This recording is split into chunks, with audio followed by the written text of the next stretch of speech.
আচ্ছা, তাহলে আজকের মূল প্রশ্নটা শোনা যাক। হ্যাঁ দাদা, আমার যে প্রশ্নটা রয়েছে আপনাকে, যে ছবিতে ফ্রেমের ভূমিকাটা কি? একজন তরুণ শিল্পী ছবি বাঁধাই করতে যাওয়ার সময় সে কোন কোন দিকে নজর রাখবে? হ্যাঁ, আর একটা প্রশ্ন হলো, ফ্রেম নির্বাচনের সময় কি কোনো নির্দিষ্ট নিয়ম কাজ করে? আচ্ছা, তাহলে এই প্রশ্নটার উত্তরে মানে উত্তরগুলো দেওয়ার আগে, উত্তর কি হবে সেটা বোঝানোর আগে একটু ওই ঐতিহাসিক জায়গা থেকে ফ্রেমের যে ভূমিকা সেইটা একটু বোঝা। তাহলে আজকে মূল প্রশ্ন হচ্ছে এইটা, এখান থেকে শুরু করছি। তারপরে ওই ছাত্রদের ওটা একবার রিপিট করতে হতে পারে ছাত্রদের, বা আমার মনে থাকবে, আমি পরে ওটা একেবারে শেষে ওটা আসবো। ফ্রেম এর যে যে হিস্ট্রিটা আমি খুব দ্রুত বলে যাব। সেটা হলো পশ্চিমের। প্রাচ্যের ক্ষেত্রে আমি প্রাচ্যের কথা উল্লেখ করব, সেটা আমি পরে আসছি, এবং খুব সংক্ষেপে উল্লেখ করব। কিন্তু প্রথমে এটা ফ্রেমের, ছবিতে ফ্রেমের, পৃথিবীর সভ্যতায় ছবিতে ফ্রেমের যে সবচাইতে একটা মানে জটিল এবং গভীর একটা ডিসকোর্স, সেটা কিন্তু পশ্চিমের, ইউরোপের। তো আমরা যদি এই দুটো ম্যানুস্ক্রিপ্টের পাতা দেখি মধ্যযুগের, তখন তো ছবি ওইভাবে আঁকা হতো না, ম্যানুস্ক্রিপ্ট। সন্ন্যাসীরা বসে বসে বছরের পর বছর ধরে বাইবেলের এক একটা ভার্সন, এক একটা চ্যাপ্টার অসাধারণ দক্ষতার সঙ্গে এবং নিবিষ্ট ভাবে বছরের পর বছর ধরে ওরা এগুলোকে বলে ইলুমিনেশন, ইলুমিনেট করতেন, অর্থাৎ ইলাস্ট্রেট করতেন। বাঁদিকেরটা একটা কেল্টিক ম্যানুস্ক্রিপ্ট। কেল্টিক মানে সোজা কথায় মানে আজকের যে আয়ারল্যান্ড, তাদের এনশিয়েন্ট ম্যানুস্ক্রিপ্ট, সেটা হচ্ছে 698 মানে 8th সেঞ্চুরি। এখানে কোনো বর্ডার নেই। এখন এখানে একটা ব্যাপার একটু বলা দরকার, যে ফ্রেম আর বর্ডার এই দুটোর মধ্যে সম্পর্ক আর তফাৎ। আমরা বলি খুব খুব সহজভাবে বললে, আমাদের এই ফ্রেম আর বর্ডার এই দুটো কথা বললেই আমাদের যেটা মনে হবে, বর্ডার হলো ছবিতে, অর্থাৎ ছবি তো দ্বিমাত্রিক, দ্বিমাত্রিক ছবিতে যদি দ্বিমাত্রিক ভাবে একটা সীমানা আঁকা হয় সেটা বর্ডার। আর দ্বিমাত্রিক ছবিতে যদি ত্রিমাত্রিক একটা সীমানা তৈরি করা হয় সেটা ফ্রেম। এটাতে কোনো দোষের কিছু নেই, কিন্তু একটা কথা এখানে বাকি থেকে যায়, সেটা হচ্ছে এই এটা ছাড়াও দুটোর মধ্যে সম্পর্কও আছে। এই যে দুটো তফাৎ করলাম, এটা ছাড়াও দুটোর মধ্যে সম্পর্ক আছে। অর্থাৎ দুটোই তো সীমানা। সেখানে যেটা বর্ডার করছে, যে এইটা যেরকম ম্যানুস্ক্রিপ্টের পাতা বর্ডার করা, এটা আঁকা, ভিতরটাও আঁকা, বর্ডারটাও আঁকা। এই বর্ডার কিন্তু ফ্রেম করছে ছবি। আবার যেটা কাঠের ফ্রেম বা কিছু ফ্রেম, একটা ত্রিমাত্রিক ফ্রেম, সেটাও কিন্তু ছবিটার বর্ডার তৈরি করছে। মানে আমি যদি এরকম ভাবে বলি যে the border frames the picture, are the frame borders the picture, তার মানে এখানে উল্টে যাচ্ছে, এটা বিশেষ্য থেকে ক্রিয়াপদ হয়ে যাচ্ছে, বর্ডার ফ্রেম এটা ভার্ব হয়ে যাচ্ছে, কিন্তু সম্পর্কটা তাহলে আছে। বর্ডার আর ফ্রেম দুটোই সীমানা। এখন এই সীমানাটার ভূমিকা কি? এখানে দেখা যাচ্ছে বাঁদিকের ম্যানুস্ক্রিপ্টের পাতা, এটা কিন্তু একটা পেজ, বর্ডার নেই, কিন্তু ডান দিকেরটায় আছে। এই বর্ডারটার মানেটা কি?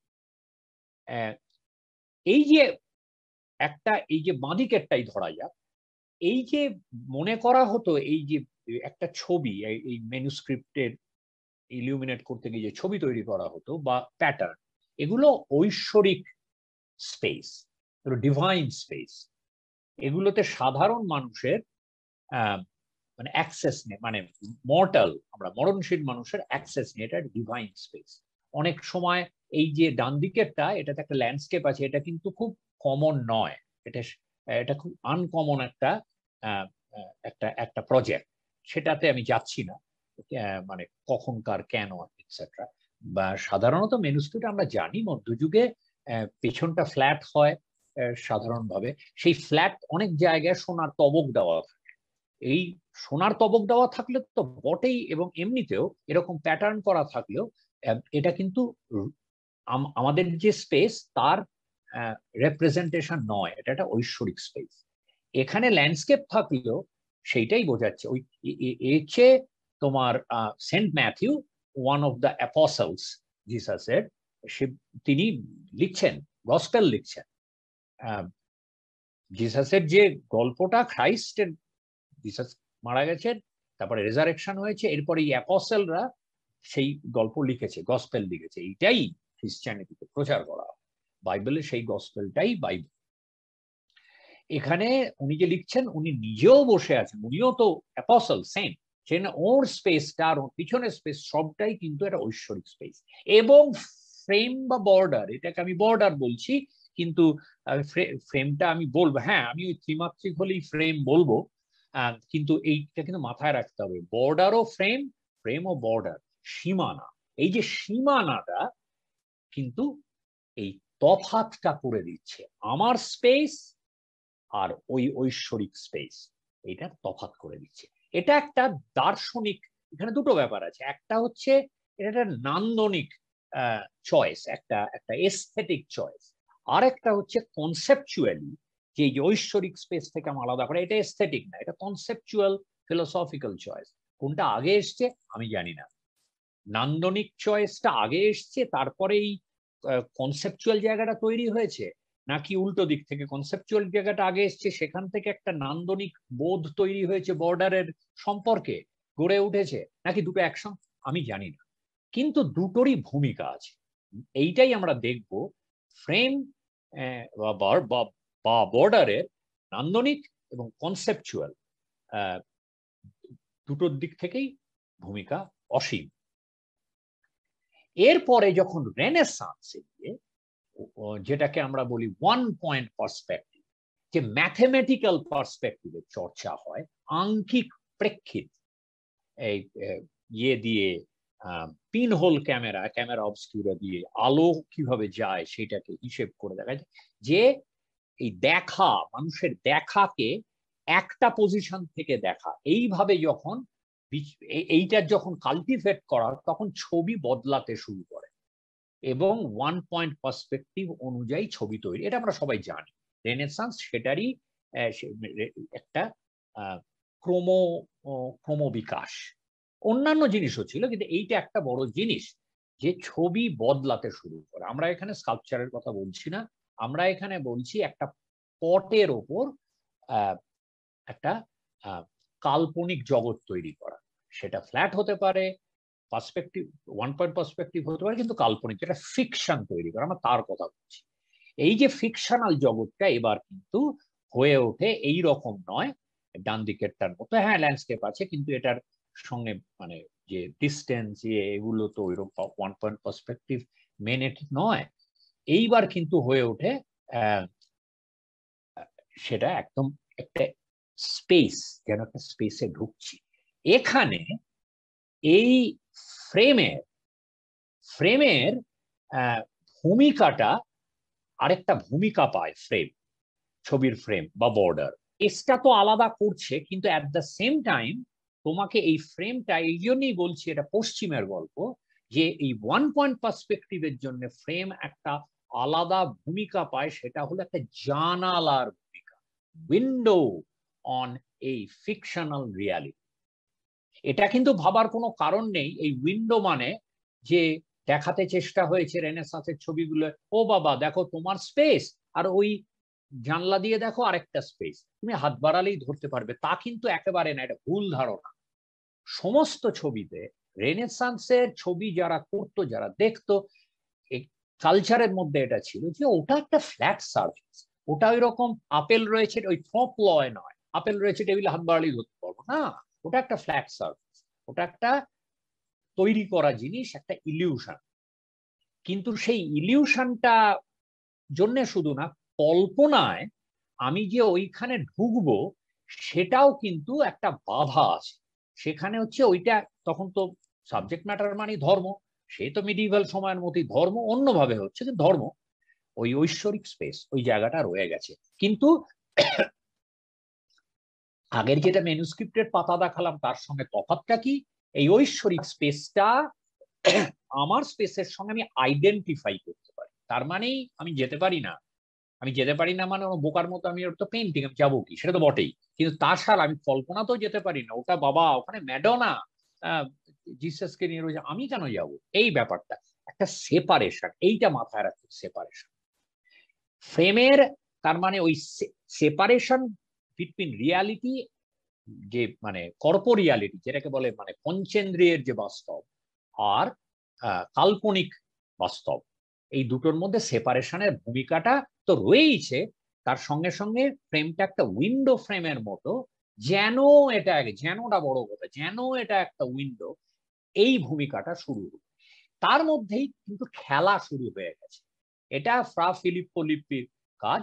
এখানে আমরা তো বলবো এটা কি হচ্ছেটা কি, এখানে এটা কি একটা স্কাল্পচার নাকি এটা কাট আউট, এ তো ফ্রেম তো ওভারল্যাপ করে যাচ্ছে। আমি আরেকটা দেখাচ্ছি, দেখো এইটা হচ্ছে অ্যাকচুয়াল ছবিটা। তার মানে এখানে আমি যখন গায়ে গায়ে কাটছি, তোমাদের বুঝতে অসুবিধা হবে, যেহেতু ফ্রেম ছেড়ে বেরিয়ে আসছে তো ডানা বেরিয়ে গেছে, কিন্তু অ্যাকচুয়াল ছবিটা হচ্ছে এইটা। অর্থাৎ আমি জানি না তোমরা আমার কার্সারটা দেখতে পাচ্ছ কিনা, যে একদম ধারের যে বর্ডারটা ওইটা হচ্ছে অ্যাকচুয়াল কাঠের, মানে ফ্রেম অ্যাকচুয়ালি নেই এখানে, এখানে ফ্রেম নেই, ওটা কাঠের যে ওর বোর্ডটা যার উপরে কাজটা করেছে।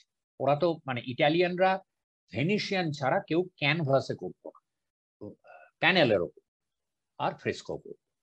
তা এই যে একেবারে এজ থেকে যদি ধরি এইটাতে, যেটাতে একটু দূরে এসে তোলা ছবিটা, তাহলে ওইটা হচ্ছে একটা প্লেন কাঠের প্যানেল। তারপরে আমরা যা দেখছি ফ্রেমের ডেপথটা সব পেইন্টেড, সব পেইন্টেড, পেছনে ল্যান্ডস্কেপ পেইন্টেড, ফ্রেমের যে বিভিন্ন যে এই যে উঠে আছে আবার ভেতরে ঢুকেছে, সবটা পেইন্টেড। এখানে তুমি হাত বোলালে এটা একটা স্মুথ কাঠের প্যানেল, তার বেশি কিছু না। এবং এর ওপরে এই পেন্টিংটা করা, তার মানে বুঝতে পারছো এগুলো সবটাই পেন্টিং, ফ্রেমটাও পেন্টিং, এও পেন্টিং, ম্যাডোনাও পেন্টিং, এর যে ডানা বেরিয়ে যাচ্ছে এটাও পেন্টিং, সবটাই পেন্টিং। তাহলে কি হচ্ছে, ফ্রেমের শুধু ওই ওই যে উইন্ডো যে ভূমিকাটা ওটা নিয়ে মানে 15th সেঞ্চুরি, এটা তো আরো পরে তো আরো অনেক কিছু হয়েছে। 15th সেঞ্চুরিতে যখন মানে রেনেসাঁস জেগেছে, মানে রেনেসাঁসের প্রথম দিককার ফেজ, তখনই ফ্রেম নিয়ে খেলা শুরু করে দিয়েছে কিছু আর্ট। এখানে ফ্রেম নেই, এটা ফ্রেমটা ইটসেলফ এখানে ইলিউশন। বুঝতে পারছো কিভাবে কনসেপচুয়ালের সঙ্গে এস্থেটিক চয়েসকে জুড়ে ফ্রেমটাকে একটা ভূমিকা দেওয়া হচ্ছে। ম্যাডোনা একটা ছবি, তার মানে কি ম্যাডোনা একটা বাচ্চাদের নিয়ে, একটা বাচ্চা এবং এঞ্জেল কিনা একটা ছবির সামনে দাঁড়িয়ে আছে, অথবা ম্যাডোনা বাচ্চা এবং এঞ্জেলকে নিয়ে একটা জানলার সামনে দাঁড়িয়ে আছে। কিন্তু যেভাবেই তুমি দেখো এটা কিন্তু কমপ্লিটলি ফিকশন, পুরোটাই ফিকশন। এরপরে সুতরাং এখানে কিন্তু ওই যে ফ্রেমের যে তফাৎ করার ব্যাপারটা থাকছে, কিন্তু এইখানে যে বর্ডারে তফাৎ করা ডান দিকেরটায়, বাঁ দিকেরটায় সেই তফাৎ করাটাকে নিয়ে খেলা হচ্ছে, খেলছে। দেখেছো এখানে যেমন ধরো এই যে হেলো, মাথার পিছনে জ্যোতি, প্রথম দিকে ছিল পার্সপেক্টিভ, যখন জানতো না তখন ছিল সিডির মতো পেছনে পুরো ফ্ল্যাট থাকতো, তারপর আস্তে আস্তে সেটাকে ফোর শর্টন হচ্ছে। দেখো এই ম্যাডোনার মাথার জ্যোতি কিরকম ওভাল শেপ, তার মানে কি ওয়ান পয়েন্ট পার্সপেক্টিভটা আসছে, ভালো মতো আসছে। কিন্তু এখানে ওই যে ফ্রেম যে আমাকে এইখানে ডান দিকেরটাই যেন পরিষ্কার, এই বর্ডার এর বেশি তুমি যেতে পারবে না, তোমার জগৎ ওটা না। এখানে তোমার জগৎ ওটা না কি, হ্যাঁ সেখানে একটা খেলা রয়েছে, ওই ওই ভূমিকাটা নিয়ে একটু ট্রিক করা হচ্ছে।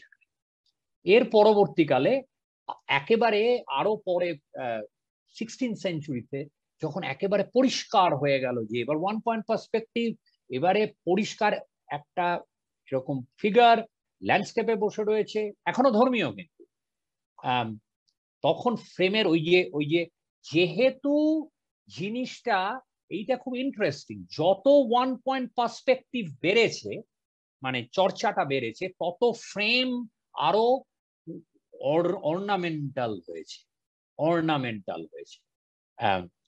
ওই ফিলিপ্পো লিপ্পির ছবিতে যেটা আমাদের দেখছি, ওটা ফ্রেম নয়, ইলিউশন, কিন্তু জিনিসটা প্লেন। এইবারে দেখো রাফায়েলের ম্যাডোনা কি ধরনের ফ্রেমে লাগানো। এখানে আমাদের প্রথমেই মনে হবে যে এ তো ডিস্টার্ব বোর্ড, এটা তো আমাদের কাছে এরকম একটা ফ্রেম কেন, সেই কেনটা কিন্তু আমাদের মডার্ন দেখা।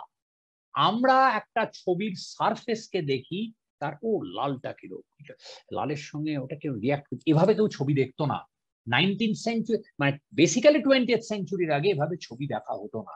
ইমপ্রেশনিজম থেকে আস্তে আস্তে এই জায়গাটা এসছে, তারপর ইমপ্রেশনিজম একটু আগে থেকে রিয়েলিস্ট মুভমেন্ট থেকে, বেসিক্যালি ইমপ্রেশনিজমই প্রথম সত্যি করে সারফেসকে ফ্র্যাকচার করা, ছবির সারফেসকে ইমপ্রেশনিজম করেছে।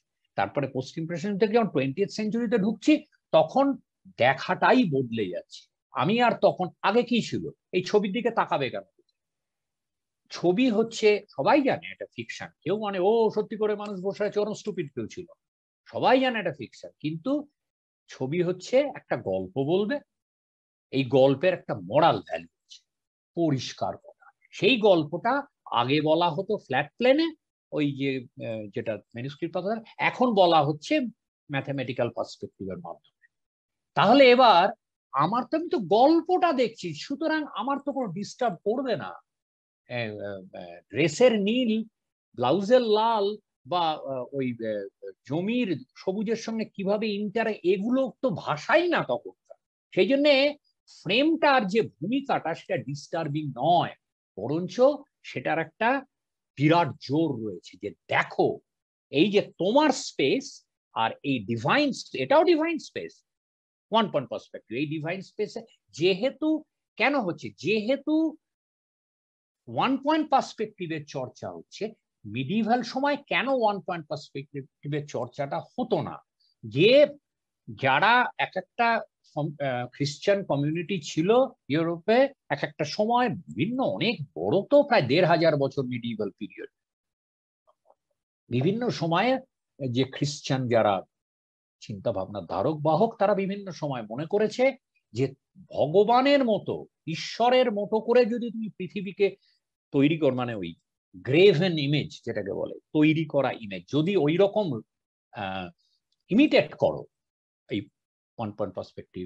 নেচারকে ইমিটেট করা, এটা পাও, তার মানে তুমি ঈশ্বরের সঙ্গে কম্পিট করছো। এটা ছিল মিডিভাল সময়ে, বিভিন্ন সময় কমেছে বেড়েছে এই চিন্তাটা, কিন্তু এটা ছিল।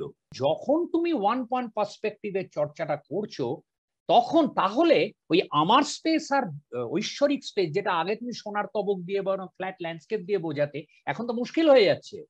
মানুষ তো বলবে ও ওই প্যাস্টোরাল, ওই যে সুন্দর আকাশে ম্যাডোনার কাছে আমি যাবো, মনে ভাবছে, এটা মনে ভেবো না, এটা তোমার স্পেস আলাদা।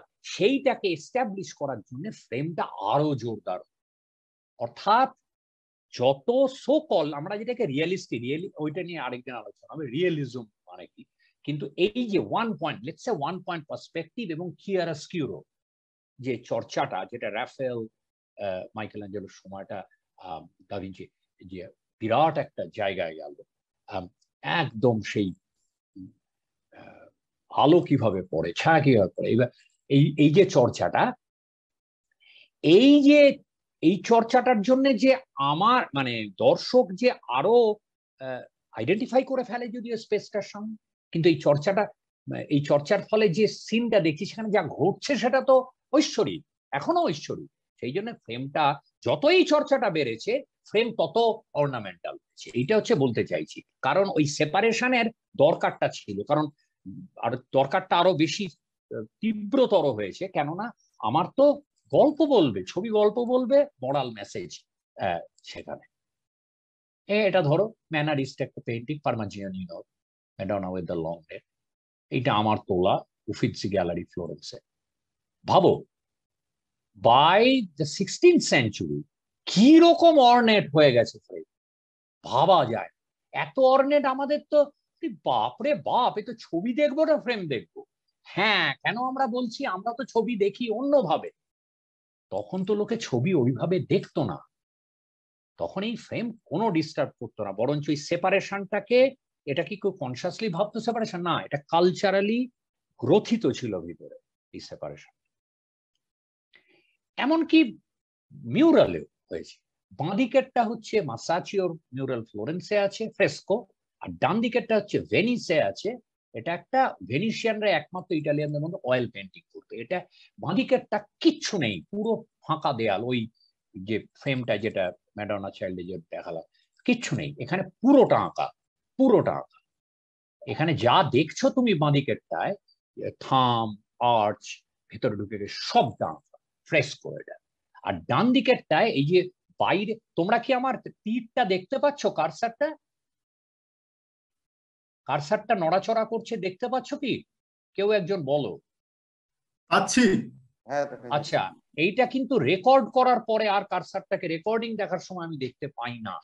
এনিওয়ে, তা এই যে বাইরের যে আর্চ আর বাইরের দুদিকের দুটো থাম একদম সামনে, এইটা কিন্তু অ্যাকচুয়াল স্থাপত্যের আর্কিটেকচার, বাদ বাকি সব পেইন্ট এই ভেনিসিয়ান। এই এটা আমি দেখে এসেছি ভেনিসে। এটা এত, এটা বলে রাখি, এটা রং এত উজ্জ্বল নয়, এটা বইয়ে ছবির জন্য দিয়েছে, রং অনেক ডার্কার, এবং এটা দেখার জায়গাটাও খুব আলো কম এটসেট্রা। তা বেল্লিনি যেটা করেছে, এই আর্কিটেকচারটা যেন কন্টিনিউইটি, এইভাবে জিনিসটা তৈরি করেছে সিনটা, এবং এই সিনটা এই এই পুরো ফ্রেমের কাজটা করছে। বাঁ দিকেরটায় ফ্রেমের কাজটা করছে আর্কিটেকচার, কিন্তু কমপ্লিটলি আঁকা। ডান দিকে ফ্রেমের কাজটা করছে আর্কিটেকচার, সেই আর্কিটেকচারটা ওইটুকু হচ্ছে থ্রি ডিমেনশনাল, ত্রিমাত্রিক আর্কিটেকচার। এই ধরনের একবার জাস্ট মানে তাড়াতাড়িতে উল্লেখ করে রাখি, এই ধরনের এইটা যে মধ্যে যেরকম ইন্টারাকশন প্রায় নেই, এখানে যেরকম ইন্টারাকশন, একজনের জন্য তাকিয়ে আছে, একজন আরেকজনের সঙ্গে এই ধরনের ভেনিসিয়ান দ্বারাই এরকম করতো। অল্টার পিসকে বলা হয়, এটা চার্চে আছে অল্টার পিস, দুটোই চার্চে। অল্টার পিসকে বলা হয় কনভারসাসিওনে, মানে কনভারসেশনাল অল্টার, যেটা ভেনিসিয়ানরা এর জন্য বিখ্যাত ছিল। তাহলে ফ্রেমের ভূমিকাটা এখানে, এখানে কিন্তু খেলাটা চলছে, ওই যে পেন্টিংটা দেখালাম, যে ফ্রেমটার গায়ে এরকম খেলাটা চলছে, এ তোমাকে টানছে, মানে বাঁদিকেরটা যতটা ওই খেলাটা আছে, ও একটা ইলিউশন, কিন্তু না, ওটা ঐশ্বরিক স্পেস। ডান দিকেরটায় খেলাটা আরো জোরদার, কারণ সত্যি করেই স্থাপত্যটা সামনে রয়েছে, সেখান থেকে আমার চোখ ঢুকে যেতে পারে, আমি ঢুকে যেতে পারি, কিন্তু না, এটা আর রাখাও রয়েছে চার্চে, সুতরাং আমি ওখানে যাব না। আমি জানি চার্চে আমি কিরকম ভাবে বিহেভ করতে হবে, কি ভাবতে হবে। এই যে কন্টিনিউয়াসলি ওয়ান পয়েন্ট পার্সপেক্টিভের চর্চায় মানুষকে ইনভাইট করা, কনসেপচুয়ালি ইনভাইট করা, আবার রেজিস্ট করা, এই খেলাটাতে ফ্রেমটা খুব বড় ভূমিকা নিয়েছে। আলটিমেটলি রেজিস্ট্যান্সটা বড় কথা, যখন যখন ভেতরের স্পেসটা ধর্মীয়, এবং পরেও রেজিস্ট্যান্সটা বড় কথা, কিন্তু অন্যভাবে আসছি সেটা বোঝা যাচ্ছে। ফ্রেমের ভূমিকাটা কি সাংঘাতিক ওয়েস্টার্ন ভিজুয়াল কালচার। তখন সেই জন্যে 16th সেঞ্চুরি এই ফ্রেম আরো অর্নেট হচ্ছে, এবং এই অর্নেট ফ্রেমের সবচাইতে বড় নিদর্শন হচ্ছে ভিক্টোরিয়ান ইংল্যান্ড। ভিক্টোরিয়ান ইংল্যান্ডে একটা ইয়ে ছিল, ভিক্টোরিয়ান ইংল্যান্ডে একটা সবকিছুতেই একটা বাড়াবাড়ি ছিল ওদের, সবকিছু একটা বড় করে দেখাবে, বিরাট ভাবে ফ্রেম, মানে ফ্রেমের একটা আলাদা জগৎ ছিল। আর কাঠের হতো, মাঝে মাঝে প্লাস্টার অফ প্যারিসের হতো, আর বিশাল ব্যাপার, কেউ সত্যি করে সোনার জল দিয়ে ফ্রেম রং করাতো, ভাবা যায়। ওকে, কিন্তু এই যে এই ফ্রেম ভিক্টোরিয়ান ইংল্যান্ডের বাই দ্য 19th সেঞ্চুরি, এই ফ্রেমের যে এইরকম একটা মানে একদম চোখ ধাঁধানো, যেটাকে বলে ফ্ল্যাম্বয়ান্স, সেটা কিন্তু ভুললে চলবে না। এটার কিন্তু দার্শনিক জায়গাটা, কেউ ওই দর্শনের কথা চিন্তা করছে না তখন, কিন্তু চলে এসছে কালচারে। দার্শনিক জায়গাটা কিন্তু সেই স্পেসকে আলাদা করা, সেই বোঝানোটা কতবার, মানে জোর দিয়ে দিয়ে জোর দিয়ে দিয়ে, এটা হচ্ছে মানে খুব জোর দিয়ে একটা ব্র্যাকেট তৈরি করা, এইরকম আর স্কাল্পচারের পেডেস্টালের ওই একই ভূমিকা, কিন্তু স্কাল্পচারে কিন্তু পেডেস্টালের এতটা ভূমিকা না। স্কাল্পচারেরটা নিয়ে একদিন অন্যদিন বলা যাবে। স্কাল্পচারের পেডেস্টালেরও যে সেপারেট করা, ওইটা স্কাল্পচার, এটা রিয়াল। কিন্তু স্কাল্পচারের পেডেস্টালে এইরকম রিচ একটা ধারাবাহিকতা, এইটা ধরা যায়। এইবারে হয়ে গেল কি, ধর্মীয় যখন চলে গেল, এটা ইংলিশ পেইন্টার জন এভারেট মিলের, এটা হচ্ছে ওফেলিয়া, হ্যামলেটের ক্যারেক্টার। তখন কি করবে? আমি কি তখন ঢুকতে পারি? না, তখনও তুমি ঢুকতে পারো। এবং এইটাই হচ্ছে থ্রপলয়, যারা ওই যে জাস্ট আপেল ধরতে যাই, থ্রপলয়ের সঙ্গে সিরিয়াস পেইন্টিং এর এখানেই তফাৎ। থ্রপলয় ওই ধরতে যাওয়ার ব্যাপারটা নিয়েই ওই খেলাটা খেলে, ওইখানেই শেষ। কিন্তু সিরিয়াস পেইন্টিং এ যেটা হয়েছে, ধর্ম না হতে পারে, এটা লিটারেচার থেকে নেওয়া, কিন্তু এইটাও সেপারেটেড স্পেস। সেপারেশনটা ভীষণ ইম্পর্টেন্ট। কেন না, এই সেপারেশনটা না থাকলে তোমার এই যে ন্যারেটিভ, যেটা তুমি নেবে, আহরণ করবে, এবং তার মোরাল মেসেজ, যেটা ছবির কাজ ছিল তখন, সেটাতে ব্যাঘাত ঘটবে, সেটাতে ব্যাঘাত ঘটবে। এখানে ধর্ম নয়, কিন্তু এখানে শেক্সপিয়ার বা অন্য কিছু, বা এভেন রাস্তার ভিখারি দাঁড়িয়ে তাও হয়, এটা কাল্পনিক জগৎ। এখানে ধর্মের খাতিরে, ঐশ্বরের খাতিরে না হয়, ঐশ্বরিক স্পেস বলছে না কেউ, এটা ছবির স্পেস, এটাকে তোমাকে ছেড়ে দিতে হবে। তার জন্যে এইরকম ভাবে ফ্রেম করা হচ্ছে। এটার সঙ্গে পুরো মাত্রায় জড়িত কিন্তু কিভাবে ছবি দেখাও। এই যে সেপারেশনটা এত ইম্পর্টেন্ট কেন, ছবি দেখা হতো কিভাবে, ছবির ওইখানে যে বাবা ওর যে ইয়ে ড্রেসের সঙ্গে গাছের রংটা ভাইব্রেট, এসবকে বলতো না তখন। কি ওফেলিয়া, ওফেলিয়া, ও সঙ্গে সঙ্গে সামনে দাঁড়িয়ে কয়েকজন হ্যামলেট আবৃত্তি করতে শুরু করলো, এই। এবং তার থেকে যে ওফেলিয়ার যে স্যাড মৃত্যু, এবং এই জায়গায় মোরাল মেসেজ, এটসেট্রা, ঠিক আছে। এটা কিছুটা ধর্মীয় বটে। এটাকে যিশুর বাবা তো ছুতোর ছিল, জোসেফ, সেই যিশুর ছেলেবেলা, ইসরায়েলে যিশুর ছেলেবেলা যেন ছুতোরের দোকানে ওকে, মানে ওর ফ্যামিলির সাথে, এটার মধ্যে কিছুটা ধর্মীয় তো আছে, কিন্তু খুব এটাকে রিলিজিয়াস জনরা সিন বলা যেতে পারে। একদিকে জনরা সিন, এভরিডে লাইফ, এটা ছুতোরের দোকান, কিন্তু এটা যিশু। কিন্তু এখানে ওই যে রাফায়েলের ম্যাডোনার মতো তোমাকে বুঝিয়েই দিচ্ছে এ একবারে অন্য কেউ, ঐশ্বরিক কেউ, সেরম না। তুমি এটা ভুল করতেই পারো যে এটা সাধারণ একটা ছুতোরের বাচ্চা, ছুতোরের ফ্যামিলি, এবং বাচ্চাটাও ছুতোরের ছেলে, কিন্তু সেটাকেও ভাবো একবার। এই ফ্রেম চিন্তা করো, গ্রিক মন্দিরের সামনেটা যেটাকে বলে পেডিমেন্ট, এটাকে বলে ব্রোকেন পেডিমেন্ট। পেডিমেন্ট এরকম তিন কোণাটা যেটা থাকে, ওটা পেডিমেন্ট বলে। পেডিমেন্ট এখানে ভাঙা, এটাকে বলে ব্রোকেন পেডিমেন্ট। তাই নিয়ে চলে এসছে। তুমি ভাবতে পারো এইগুলো কি সাংঘাতিক দক্ষতা, কি সাংঘাতিক মনোনিবেশ করার। এখানে আবার একটা ঝিনুকের আছে সামনে, মানে ভাবা যায় না। কিন্তু দেখছি আমি এই ছবিটা, ডিস্টার্ব করছে না, মানে তখন করছিল না। আর আজকে কেন করে না? অনেকে করতে পারে, অনেকে যারা মডার্নিস্ট ইয়েতে ভীষণ ভাবে নিমজ্জিত, তাদের করতে পারে ডিস্টার্ব।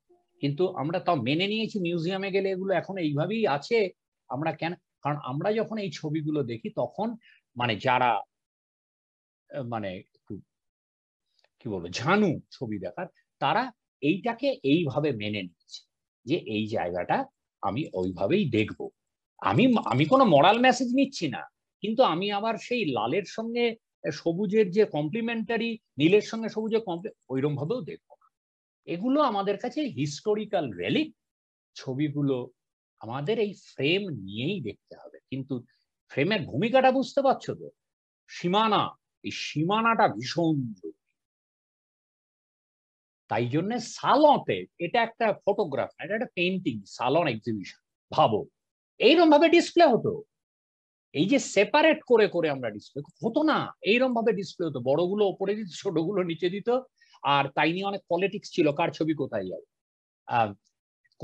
যার সঙ্গে, যার উপর রাগ আছে, তার ছবি ওপরে অন্ধকারের মধ্যে পাঠিয়ে দিত। ইলেকট্রিসিটি তো ছিল না, ঝাড় লণ্ঠন ছিল। তাহলে ঝাড় লণ্ঠনে তুমি তো আজকে পেন্টিং দেখতেই অস্বীকার করবে। আমি তো বলবো আমি ঝাড় লণ্ঠনে পেন্টিং দেখবোই না। কেন? কারণ আমাদের ট্র্যাক লাইটিং আর এগুলোর আমাদের এস্থেটিক আমাদের কালচারের মধ্যে ঢুকে গেছে, তখন ছিল না। তখন ওই ঝাড় লণ্ঠনের কাঁপা কাঁপা আলোতেই ও আমি বুঝছি তো কি ঘটছে, হ্যামলেট বা এই ওই রোম্যান সোলজার বা যিশু এটসেট্রা। ভাবো এগুলো সব এই ফ্রেমগুলো যে দেখছো ওই রকম অর্নেট ফ্রেম, এবং এই হচ্ছে ছবি ঝোলানো। দিস ইজ অ্যান এক্সিবিশন, সবচেয়ে বড় এক্সিবিশন। সালাম। তারপরে চলে এলো ছবির ফ্র্যাকচার, ভাঙা, সারফেস ভাঙা। এবার কি করবে?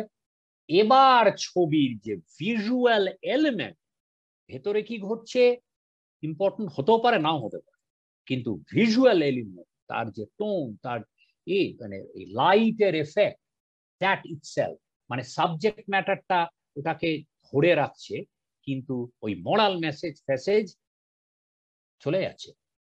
এইবারে তুমি কি করবে?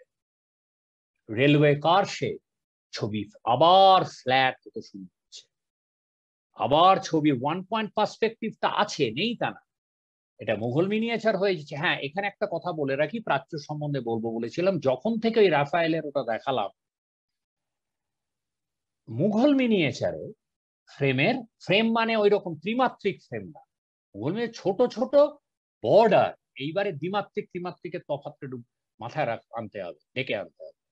ওই বর্ডার তুমি দিয়ে দেখো, মুঘল মিনিয়েচার অনেক মিনিয়েচারে ওই বর্ডার আছে, এবং এইটা একটা মানে পরিষ্কার যে ওটা ইউরোপ থেকে এসছে। রেমব্রান্টের কাছে মুঘল মিনিয়েচার গেছিল, আবার ওদিক থেকে প্রিন্ট এনগ্রেভিং আসতো, মুঘল মিনিয়েচারের আর্টিস্টরা, এবং কিছু কিছু কাংড়া পেন্টিং পাহাড়ি পেন্টিং এও আছে, অত না। মুঘল মিনিয়েচারের কিন্তু ভীষণ ভাবে আছে বর্ডার, আঁকা বর্ডার, যেটা দ্বিমাত্রিক বর্ডার আছে। এবং কিছু কিছুতে এই ধরনের ওই যে অর্নামেন্টাল ওই যে ফুল অথবা ওগুলোকে মানে ইমিটেট করা আছে, এটা কিন্তু আছে। এবং এটা ইন্ডিয়ার আলাদা নিজস্ব ভাবে হয়েছে তা নয়, এটা কমপ্লিটলি ইন্টারেস্টিং লেগেছে ওদের।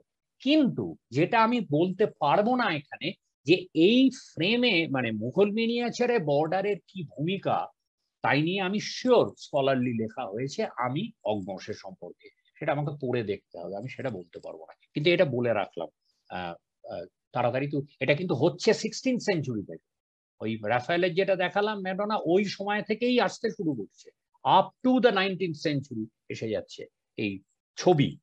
তার ফলে এই ফ্রেমের ইনফ্লুয়েন্সটা আছে, এটা ওয়েস্টার্ন ইনফ্লুয়েন্স। আচ্ছা, এখানে ইমপ্রেশনিজম এলো, সে আবার ফ্ল্যাট হচ্ছে।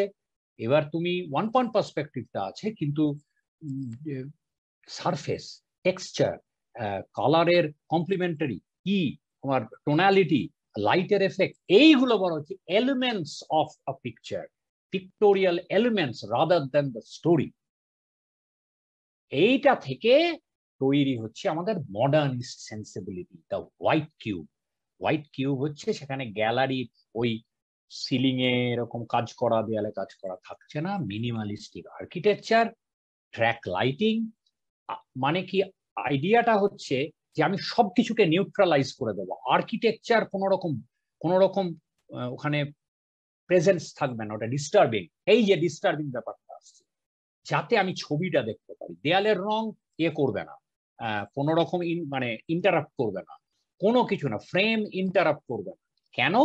আমি এবার ছবিত্বের ওপর কনসেন্ট, নো ন্যারেটিভ, গল্প দরকার নেই আমার, কোন রকম মোরাল মেসেজ নেই। এবার ছবি ইমপ্রেশনিজম থেকে শুরু, কিন্তু তারপরের যে যে অ্যাবস্ট্রাকশন, এতে আমি ছবিত্বকে উপভোগ করব, সেই জন্য আর সবকিছু নিউট্রালাইজ করে দাও। এই যে এই, এবং আমাকে ডিস্টেন্স নিয়ে টাঙাতে হবে। একটা ছবির একটা সেলফ কন্টেন্ট জায়গা, ওইরকম গায়ে হলো হবে না, কারণ আমি তো এবার তো কনসেন্ট্রেট করছি ছবিত্বের ওপর। এটা তো মডার্নিস্ট সেন্সিবিলিটি।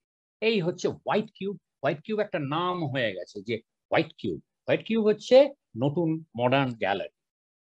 কিন্তু তাহলে বুঝতে পারছো তফাৎটা কিরম, এইরম ডিসপ্লে আর এরম ডিসপ্লে।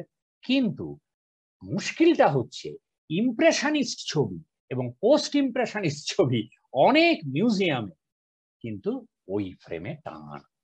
দেখো তুমি দেয়াল, ডিজাইন করা দেয়াল, ওই ধরনের ফ্রেম, মনে বাঁদিকে, ডান দিকে van go, museum of modern art new ইয়র্কে ভ্যান গো। ভাবো একবার, কেন করবে? ও তো ওইটার নয়, কেন করছো? এটা একটা অদ্ভুত ব্যাপার মিউজিয়াম জগতে, যে 19th সেঞ্চুরির শেষ পর্যন্ত যত ছবি আঁকা হয়েছে সেগুলোকে museum most of the places, মানে অধিকাংশ ক্ষেত্রেই, আমি দেখাচ্ছি ব্যতিক্রম আছে, অধিকাংশ ক্ষেত্রেই ওই ফ্রেমই ইউজ করেছে। যেগুলোকে আমরা আজকে মডার্নিস্ট বলে মানে মনে, ইমপ্রেশনিস্ট দেগা, পোস্ট ইমপ্রেশনিস্ট ভ্যান গো, এরা কিন্তু এই ফ্রেমে করেছে। আমি এতক্ষণ যেটা বললাম একটু আগে, যে ছবির তো আমি ওই যে ন্যারেটিভ নয় আর জ্ঞান, ওই নীতির কথা বলছে না, তাহলে সেটা থাকছে কোথায়? এটা তো ডিস্টার্বিং হবে। ওই আর কি, আমরা মেনে নিয়েছি ওটা, এটাকে মানে আমরা ওদেরও ওই পুরোনো দিন হিসেবে আমরা দেখছি দুটো। এরা কিন্তু পুরোনো দিন না, ভ্যান গঘ তো ওইরকম ভাবে একটা নতুন জিনিস করছে, কিন্তু ওইটাকে আমরা খাপ খাইয়ে নিয়েছি। হ্যাঁ, অনেকে মেনেছে। জর্জ সুরার এই বিখ্যাত ছবি Sunday afternoon at the grand জাত, এটা আর্ট ইনস্টিটিউট শিকাগোতে, এরা ফ্ল্যাট মোটা কিন্তু ফ্ল্যাট ফ্রেম দিয়েছে। মিউজিয়াম অফ মডার্ন আর্টে মনে সবচাইতে শেষে মারা গেছে ইমপ্রেশন, বহুদিন বেজে 1929-এ মনে মারা গেছে। মনে যখন মারা গেছে তখন মডার্নিজমের পুরো ফুল চর্চা। আর মনের শেষের দিকের যে লিলি পুলগুলো, সেগুলো মানে অ্যাবস্ট্রাক্ট পেইন্টিং। বেসিক্যালি লিলি পুল কিনা ম্যাটার করছে না অতটা, যতটা অ্যাবস্ট্রাকশন। এটা মিউজিয়াম অফ মডার্ন আর্টে কিন্তু ওই ফ্রেম দেয়নি। একই মিউজিয়ামে ভ্যান গঘ ছবি, ওই ফ্রেমে মনের ছবি দেখো, পাতলা চিপ লাগানো, বা হয়তো নয়, কিছুই না, আজকে একটু মোটা স্ট্রেচার বার হলে ফ্রেম ছাড়াই। তার মানে কি, ওই যে সেপারেশন অফ স্পেসেস, আগে কি ছিল, সেপারেশনটা করার দরকারটা ছিল। আজকে সেপারেশন অফ স্পেসেস আমার দরকার নেই এবং আমি চাইও না। আমি ছবির সঙ্গে একাত্ম হতে চাই, এবং একাত্ম হওয়াটা ওই রকম, মানে আগেও একাত্ম হতো, কিন্তু সেটা ধর্মের মধ্যে দিয়ে বা ওই ন্যারেটিভের মধ্যে দিয়ে, ছবির নীতির মধ্যে দিয়ে, মোরাল মেসেজের মধ্যে দিয়ে। এখন আমি ছবির ফিজিক্যালিটির মধ্যে দিয়ে একাত্ম হতে চাই। তাই আমার ফ্রেমের ওই যে সেপারেশন, বারবার যেটা বলছি, দরকার নেই। তো একই মিউজিয়ামে এদিকে একটা পোস্ট ইমপ্রেশনিস্ট আর এদিকে ইমপ্রেশনিস্টকে, মানে পরে যে হয়েছে ভ্যান গঘ পোস্ট ইমপ্রেশনিস্ট, তাকে ওই ট্র্যাডিশনাল ফ্রেমে রেখেছে। আর আগের, যদিও এইটা লিলিপুলটা করা পরে 20th সেঞ্চুরিতে, কিন্তু আর্টিস্ট তো সিনিয়র, এর থেকে ইমপ্রেশনিস্ট সে মনে, তার ছবিগুলো রাখেনি। এইবারে হচ্ছে যে এটা নানান কিউরেটর নানান রকম যুক্তি দেবে, কতটা অ্যাবস্ট্রাকশন হ্যান ত্যান। আমি মোটামুটি ভাবে বলবো 20th সেঞ্চুরিতে ঢোকার পর যেসব প্রোডাকশন, সেগুলোকে আর ওই ফ্রেমে রাখা হয়নি। তুমি যদি ক্যান্ডিন্সকি ভাবো, তুমি যদি মন্ড্রিয়ান ভাবো, ইম্পসিবল। কেউ চিন্তা করতে পারে না ক্যান্ডিন্সকি বা মন্ড্রিয়ান ওই ভিক্টোরিয়ান ফ্রেমে যাবে, ইম্পসিবল। অথবা ইভেন ফিগারেটিভের ক্ষেত্রে তুমি যদি এক্সপ্রেশনিস্ট ভাবো, প্লেন ফ্রেম। এইটা হচ্ছে the frame negates itself, self negating frame, self negating দেয়াল, self negating architecture, self negating light. কিরকম? ঝাড় লণ্ঠনের আলোটা সেলফ নেগেটিং না, ওর একটা ক্যারেক্টার আছে, কাঁপে। ক্র্যাক লাইটিং তো তা না, ক্র্যাক লাইটিং সবকিছুকে ধুয়ে ফ্ল্যাট করে দেয়। টাংস্টেন বাল্ব, এটা হচ্ছে আমি বলছি নিউট্রালাইজিং আলো। সেখানে তোমার আর কিন্তু ওই ফ্রেমের কোন, পিকাসো, কেউ ভাবতে পারে যে পিকাসোর কাজকে ওইভাবে রাখবে? ইম্পসিবল। এটা কিন্তু আর 20th সেঞ্চুরিতে ঢোকার পর যে যারা ম্যাচিওর করেছে আর্টিস্ট হিসেবে, পিকাসো, মাতিস এবং পুরো জেনারেশনটা, এবং আগের আর্টিস্ট যারা, যেমন মনে, সে 19th সেঞ্চুরি 20th সেঞ্চুরি বহু বৃদ্ধ অবশ্যই সে এঁকে যাচ্ছে এগুলোকে আর ওই ফ্রেমে। কারণ তখন মডার্নিজমের যে এস্থেটিক, আমাদের দেখা তো বায়োলজিক্যাল দেখা শুধু না, আমাদের দেখাটা আরো বেশি ইম্পর্টেন্ট হচ্ছে কালচারাল দেখাটা। সেখানে আমি বাই ওয়ার্ল্ড ওয়ার 1 আমাদের দেখা বদলে যাচ্ছে কমপ্লিটলি। এবং সেই দেখা বদলে যাচ্ছে বলে আমাদের যে এক্সপেকটেশন একটা ছবির দিক থেকে সেটা বদলে যাচ্ছে বলে আমার ফ্রেমের ইউজ বদলাচ্ছে। হ্যাঁ, ওই ফ্রেমকে ফিরিয়ে এনেছে হান্স হাকা 1983-তে, কিন্তু এখানে কিন্তু ওই ফ্রেমের ওই রকম এটা ফিরিয়ে আনছে কেন? মার্গারেট থ্যাচার, এখানে দেখা যাচ্ছে মার্গারেট, এটা হচ্ছে পোস্ট মডার্ন পেইন্ট। এখানে ফ্রেমটাকে ইউজ করছে, মানে ওই সিরিজ দেখো এটাকে সেপারেট তা না, এটা টাঙিনছি ডিকনস্ট্রাক্ট করছে ওই ভিক্টোরিয়ান যে ওই যে সেপারেট করা ভিক্টোরিয়ান ইংল্যান্ডের সময় পর্যন্ত সেটাকেও ডিকনস্ট্রাক্ট করছে। এখানে কিন্তু ফ্রেমটা ওই জন এভারেট মিলের ফ্রেমের মতো নয় কাজটা।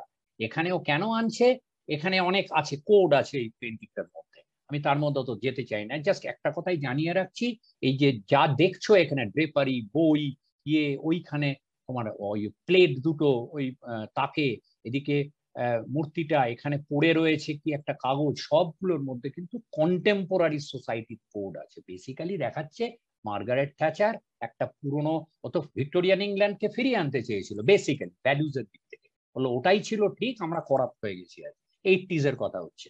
তো সেই জন্য ভিক্টোরিয়ান ফ্রেম দিয়েছে একেবারে সেই ওই যেটা দেখলে ব্রোকেন পেডিমেন্ট প্রায় ওই রকম সাংঘাতিক রকম একটা ফ্ল্যাম্বয়ান্ট ফ্রেম। এটার কিন্তু ফ্রেম ইউজ হচ্ছে সেপারেশনের জন্য, ফ্রেমটাও সাবজেক্ট পেইন্টিং এর, অ্যাকচুয়ালি ফ্রেমটা একই রকম বা হয়তো বেশি ইম্পর্টেন্ট যে পেইন্টের ছবিটার থেকে। আর এই বসেও আছে ভিক্টোরিয়ান স্টাইলে, এর মধ্যে এই ছবিটা একেবারে পোস্ট মডার্নিস্ট ছবি। অথবা এটা দেখো, এটা হচ্ছে ফটোগ্রাফ, এটা ইনকা শনিবারের একজন নাইজেরিয়ান, মানে British born Nigerian family artist, খুব নাম করা ইনকা শনিবারের। সে তো এটা হচ্ছে তার ফটোগ্রাফের একটা series, diary of a Victorian dandy, it's a staged photograph. মাঝখানেও দাঁড়িয়ে আছে একজন ড্যান্ডি। ড্যান্ডি হচ্ছে ওই যে যারা কাজকর্ম করতো না, কলোনিয়াল, মানে কলোনিয়াল শোষণ থেকে পয়সা আসতো, তারা কবিতা এ করছে, অধিকাংশ খারাপ কবি ছিল, খারাপ আর্টিস্ট ছিল, কিন্তু তারা সারাদিন মশায় ঘিরে থাকতো। এই যে আমাদের যে বাবু কালচারটা কলকাতায়, সে কোঁচা হাতে তিনি যাচ্ছেন সোনাগাছি, এইটা হচ্ছে ড্যান্ডি। ওখানে ড্যান্ডির অনুকরণেই আমাদের এই নবজাগরণের সময় বাংলার এই বাবু কালচারটা হচ্ছে ওই ড্যান্ডির ভারতীয় কাউন্টার পার্ট। তো ও নিজেকে বলছে diary of a Victorian dandy, সারা দিনের তার বিভিন্ন সময়, এটা 10-12টা ফটোগ্রাফের একটা সিরিজ, বড় প্রিন্ট, বড় কালার প্রিন্ট, ও সেন্ট্রাল ফিগার। কারণ এর মধ্যে আয়রনিটা হচ্ছে ভিক্টোরিয়ান ড্যান্ডি একটা কালো লোক হতেই পারে না, কিন্তু সেইটাই ও করছে রিভেঞ্জ অফ হিস্ট্রি। আমি হিস্টোরিক্যালি রিভেঞ্জ নয়, আমি শালা ড্যান্ডি হব। সেই ফটোগ্রাফ গুলোকে, এতক্ষণ তো পেন্টিং এর কথা বলছিলাম, ফটোগ্রাফকে ও ভিক্টোরিয়ান ফ্রেমে বাঁধাচ্ছে, যেটা কোনোদিনও কেউ করেনি, ইভেন মানে কোনোভাবেই কেউ কোনোদিন করেনি। কারণ ওই যে স্পেসের ব্যাপারটা, আমার স্পেস তোমার, এটা তো ফটোগ্রাফের ক্ষেত্রে ডিসকোর্সটা তো কমপ্লিটলি অন্যরকম। ফটোগ্রাফ গুলো এটা আরেকটা, বিভিন্ন সময় আমি, এটা দারুণ সিরিজটা, কিন্তু আমি ওটার মধ্যে কন্টেন্টের মধ্যে বেশি যাচ্ছি না। এই দেখো ভিক্টোরিয়ান ফ্রেম দিয়ে, এটা কিন্তু ফটোগ্রাফিক প্রিন্ট, বড় বড় প্রিন্ট, কিন্তু ওই ফ্রেমে বাঁধিয়েছে। সুতরাং এই যে ডান দিকেরটা জন এভারেট মিলের যে ব্রোকেন পেডিমেন্ট, তাতে ফ্রেমের যে ভূমিকা, বাঁ দিকেরটাতে কিন্তু ফ্রেমের ভূমিকা না। এখানে ফ্রেমের ভূমিকাটা হচ্ছে ডিকনস্ট্রাকটিভ, এইখানেই হচ্ছে ডিকনস্ট্রাকশনের ব্যাপারটা আসে। এখানে ফ্রেমটা একটা এজেন্ট অফ চেঞ্জ, আর ডান দিকেরটায় ফ্রেমটা হচ্ছে একটা এজেন্ট অফ মেইনটেনিং পরম্পরা। এটা বড় তফাৎ। বাঁ দিকেরটা ডিসাইডেডলি পোস্ট মডার্ন, এটাও তাই। নীলের যে ফ্রেমের ইউজ আর শনিবারের ফ্রেমের ইউজটা এক না, কারণ শনিবারের কাছে ফ্রেমটাও একটা সাইন অফ এ টাইম, এই কলোনিয়াল এরার ভ্যালুস, তার সাইন। হানসাকাও তাই। কিন্তু মিলের ছবিতে তো ফ্রেমটা একটা সাইন অফ আ টাইম না, মানে আমরা বলছি সাইন অফ আ টাইম, ওখানে তখন ওইটাকে ওইভাবে ফ্রেম করা স্বাভাবিক ছিল। তা এই মোটামুটি আমার বক্তব্য